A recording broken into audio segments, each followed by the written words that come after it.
Real estate ಉದ್ಯಮಿ KG ಕೃಷ್ಣಗೆ IT shock ಈಗ ನೀಡಲಾಗಿದೆ. ರಿಯಲ್ ಎಸ್ಟೇಟ್ ಉದ್ಯಮಿಗೆ ಐಟಿ ಶಾಕ್ ನೀಡಲಾಗಿರುವಂತದ್ದು.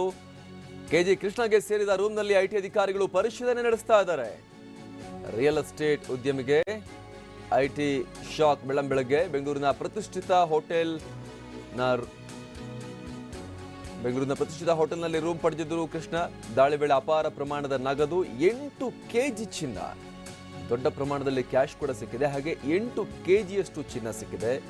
ದೇವನಹಳ್ಳಿ ಬಳಿ ಇರುವಂತಹ 300 ಎಕರೆ ಜಮೀನಿನ ದಾಖಲೆ ಕೂಡ ಈಗ ಲಭ್ಯ ಆಗಿದೆ.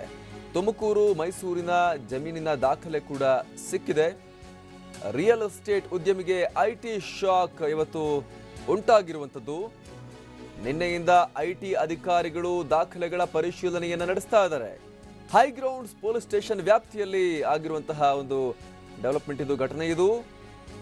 ರಿಯಲ್ ಎಸ್ಟೇಟ್ ಉದ್ಯಮಿಗೆ ಐಟಿ ಶಾಕ್.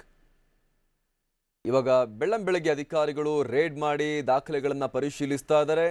ಅವರ ಆಸ್ತಿ ಪಾಸ್ತಿಯ ಬಗ್ಗೆ ಅಲ್ಲಿ ಚೆಕ್ ಮಾಡ್ತಾ ಇದ್ದಾರೆ. ಮತ್ತಷ್ಟು ಮಾಹಿತಿಯನ್ನು ನೀಡ್ತಾರೆ ನಮ್ಮ ಪ್ರತಿನಿಧಿ ಮಹೇಶ್. ಏನ್ ಡೀಟೇಲ್ ಸಿಗ್ತಾ ಇದೆ ಈ ಐಟಿ ರೇಡ್ಗೆ ಸಂಬಂಧಪಟ್ಟ ಹಾಗೆ? ಈತನ ಹಿನ್ನೆಲೆ ಏನು, ಈಗ ಏನೆಲ್ಲ ಲಭ್ಯ ಆಗಿದೆ, ಈಗ ದಾಳಿ ಸಂದರ್ಭದಲ್ಲಿ ಏನೆಲ್ಲ ಬೆಳಕಿಗೆ ಬಂದಿರುವಂತದ್ದು ಅಂತ? ಹೌದು ಅಮರ್, ಏನು ರಿಯಲ್ ಎಸ್ಟೇಟ್ ಉದ್ಯಮಿ ಮೇಲೆ ಐಟಿ ದಾಳಿ ನಡೆಸಿರುವಂತದ್ದು. ಏನು ಉದ್ಯಮಿ ಕೆಜಿ ಕೃಷ್ಣ ಮನೆ ಮೇಲೆ ಐಟಿ ದಾಳಿ ನಡೆಸಿದ್ದಾರೆ.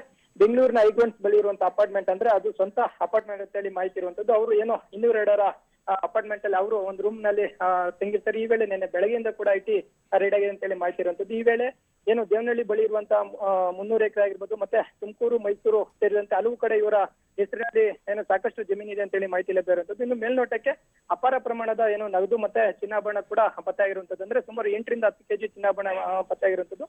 ತಡರಾತ್ರಿಯಿಂದ ಕೂಡ, ಅಂದ್ರೆ ಕಳೆದ ರಾತ್ರಿಯಿಂದ ಬೆಳಗ್ಗೆವರೆಗೂ ಕೂಡ ಐಟಿ ದಾಳಿ ಮುಂದುವರೆದಿದೆ ಅಂತ ಹೇಳ್ಬೋದು. ಈಗಲೂ ಕೂಡ ಸದ್ಯ ಸ್ಥಳದಲ್ಲೇ ಈ ಪರಿಶೀಲನೆ ಮುಂದುವರೆದಿದೆ ಅಮರ್ ಪ್ರಸಾದ್. Thank you Mahesh.